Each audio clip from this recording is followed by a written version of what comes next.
Okay. This is the November 2025 security update. Well, I want to call it the Ecuador update, and most of it's going to be about security because that's what most people ask me about. So I'm going to start all of these new videos this way, and that is going to be a summary up front. My summary up front is not much has changed from the previous video. What do I mean by that? Well, some things have gotten worse, but most things are remaining about the same level of insecurity here. Gringos are still somewhat exempt from the bulk of violence and crime. Not the casual crime. Casual crime, definitely gringos are getting involved. I think the biggest concern for gringos right now, or expats, sorry, gringos, expats, foreigners, you foreigners, specifically druggings, and especially on the coast, that is something that has increased. And I'll talk about that when we get to the druggings, but scams using drugs to get all your stuff are definitely committed against gringos, and they are increasing. So Ecuador is not any safer than the last time I did an update.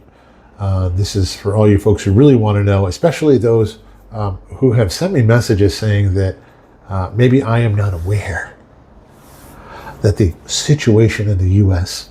is probably much worse. I want everyone who's watching this to truly understand. The situation in the U.S. Does not involve gangs sending messages to the general public by disassembling a dead body and hanging it in trees in a park. Okay? So let me tell you that the situation in the U.S. is nowhere near as bad as it is here. Okay? Okay. Now, if you want to argue that, you can go somewhere else, please. Because it's ridiculous. All right. So, in fact, number one, everyday crime. This is the casual crime, which includes theft of anything that's not nailed down. Thanks for a friend of mine for telling me that one. You can think of that as including they'll steal things from hospitals, churches, any place that has something that they want, they will steal it. Generally, this includes also all of the robberies done by two dudes on a motorcycle. If you see two dudes on a motorcycle in Ecuador with, health masks on or sun protection, just stay away from it or watch them the whole time, okay? Yeah, it's really important. It's never happened to me, but I am not your average gringo in Ecuador. I'm not saying I'm special. I'm not special at all. But I happen to be very large.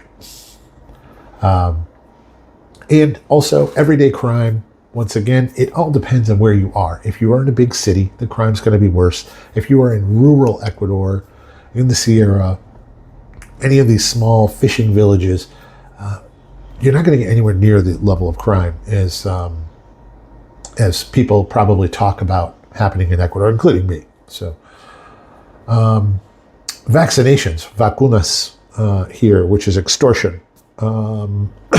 It's not getting much better. I'm hearing less and less of it, but I think mostly it's because the targets have become fewer and fewer. People can't afford to pay the extortion. As things get harder for criminals to make money running drugs, they've turned to extortion, and now too many of them are in extortion. This is not to be confused with cholqueros, which are loan sharks that help the community. I know there's a lot of people who tell me, "Oh no, they're good people and everything." I go, "No, they're loan sharks. They keep you guys in debt. It's not good." So people who refuse to pay vacunas, who refuse to pay the extortion, which is often because they ask for ridiculous amounts from people who literally have nothing. They can end up in killings, not just the person who's refusing to pay, but their family members. So it becomes like a mission to escape the vacunas and hope that you're not being targeted by a real extortion gang. Hopefully it's just some guys doing it on the side who think they can get money out of you. Targets can be businesses, schools, individuals, anybody who appears to be even moderately successful, or is completely incapable of defending themselves. That's their favorite target. So I have not, and I did ask around if any gringo-owned businesses have ever been hit by vaccination. So a lot of gringos who do own businesses here did reply to me and say, nope. And I keep saying to myself, if I ever get vaccinated, Matt, if I ever someone tries to extort me, I'm done. I'll close the place down. But then others are telling me, no, it has happened, but nobody wants to talk about it. And I also find that's probably true, right? I can't imagine that it hasn't happened, right? But it is. I will definitely say that it's rare, because if it were more pronounced, a lot of the expat businesses that I know of should have been affected by now, because they're prosperous. An increased number of massacres, which in the U.S. you would call mass killings or something of that nature. There are a lot more massacres. These are usually happen at the cockfights or the pool halls or the nightclubs. 100% these are gang-related killings. They know that the whole group is in one place and they go in and just shoot everybody. So those have increased. Kidnappings have somewhat evened out. I haven't heard a huge increase in those. There has been an increase in the government crackdown on certain things such as illegal mining. That, in turn, has caused an increase in bombings. Now, this is a new one I haven't talked about before. Bombings. This is where they stuff a car full of explosives to blow it up. I know. Most people know what bombings are, Matt. Right. But the reason that it has increased along with the crackdown on illegal mining is the guys that doing the illegal mining bring their explosives to blow up the cars. Yeah. So it's been 3 weeks since there's been a bombing, which is nice. But, that's not a long time. But you should be aware of it. I mean, the last one was in Guayaquil, right in front of a hotel. I think it killed 2 people and injured like 15. But there was also one in Salinas, Ecuador, which is also on the coast. It's like an hour and a half away from Guayaquil. They found that one and they blew it up in a controlled fashion. They didn't end up killing anyone. So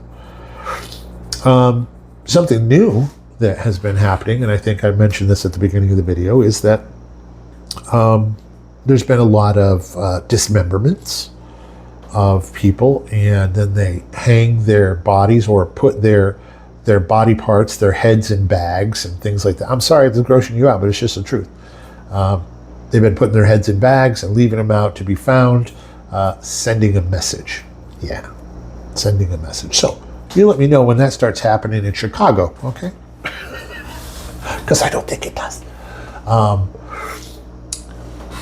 So on the good side of things, I don't even know if you can call this a good side of things. There's a lot of expats down here. We have a huge number of very liberal expats down here, and I don't crap on them. I'm not very liberal, but I don't, I don't tell people that they're being stupid. Go ahead and believe what you want.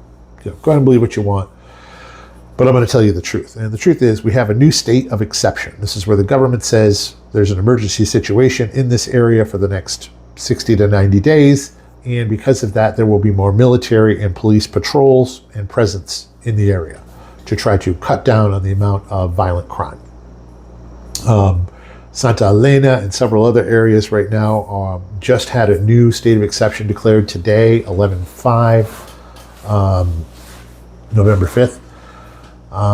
So that's actually going to be good. It's a good thing. It means that there will probably be less crime, in the areas that are having the state of exception. Also, there's going to be voting that happens around November 16th of this month. And some of the questions have to do with will there be foreign military bases allowed in Ecuador? And once again, there's a lot of political wrangling back and forth. The current government of Daniel Noboa wants to have the military bases. I think a lot of people who are thinking that they'd like more security would like to have military bases, very specifically U.S. military bases, especially in places where they can do the most good against the cartels and the cartel gangs, and just people basically being forced into forced labor, doing very dangerous things for the gangs. It would be great to maybe stop that. Yeah. But the voting is going to basically be, do you like the president or do you not like the president? That's what they're trying to push it toward. I think the president here he's trying to make the country better. And unfortunately, he's got to do it in very painful ways if he wants to get it done while he is still president. So he could have done it in less painful ways, like they removed the diesel subsidy, which caused a paro. I did a short video on that, not a long one, but a paro is basically they try to shut down the country. They being usually the indigenous tribes, they have their own little council. And the indigenous decided they wanted to shut down the entire country over the removal of the diesel subsidy because it would cost them too much money. Well, that went on for a little over 30 days. Half of them found that because the government was fully involved in trying to stop the paro, they stopped they would clear roadblocks in the middle of the night, and they would make it so that most of the country was still operating. And the parts of the country that were not operating were the places where the indigenous live. So half the indigenous quit one day, and then about a week or so later, the other half quit and said, okay, no more paro. We got what we wanted from the government. That's great. That's fine. I feel like they kind of were holding their own people hostage, which is really sad. But that's just my feeling. Once again, everything that I say here is fact to me and often an opinion. So just remember that.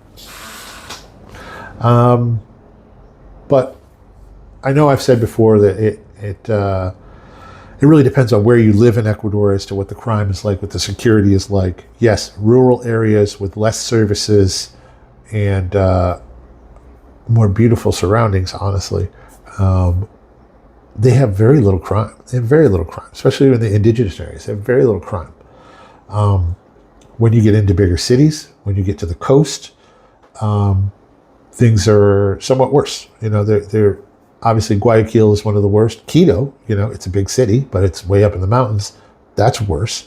But then there's all sorts of little places on the beach, tiny little towns that I absolutely adore that have almost no crime whatsoever. Almost no crime whatsoever. Now, it can spread. It can spread very quickly. You can go from I got no crime to I had a shootout here yesterday. So, but don't worry. Only the cops and the criminals have guns. You'll be fine.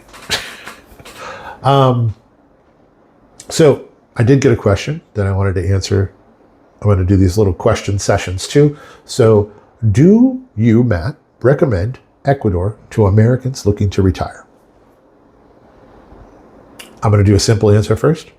Yes, but it depends on what kind of American you are. You will have to change to live here because there is no place in the United States that is like this. I'm telling you. I'm just telling you. That's the way it is. And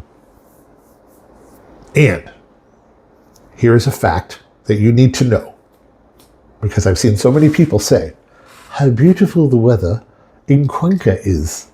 There's a huge expat community in Cuenca. Most expats who come here, they're like, oh, I'm going to go live in Cuenca. It's in the mountains. It's beautiful. It has perfect weather. I am from New England, okay?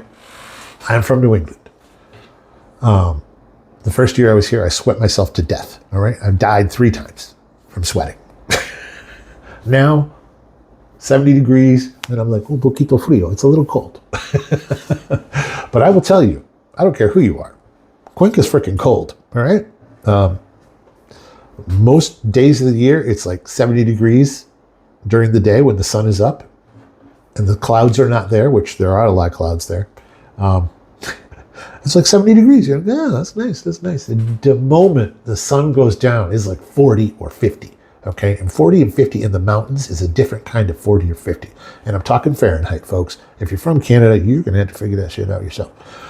Anyway, anybody who is telling you that Cuenca is not cold is trying to sell you something. All right. That's all I got for this this update. Please feel free to ask me questions, send me messages. I'm probably going to start a Facebook group at some point where people can also tear me apart there, which I would really enjoy because people think I get riled up about stuff. And I'm like, my friends, you ain't seen me riled. But anyway, thanks again for watching. I super appreciate it. Talk to you later. Oh, that stupid thing. Oh.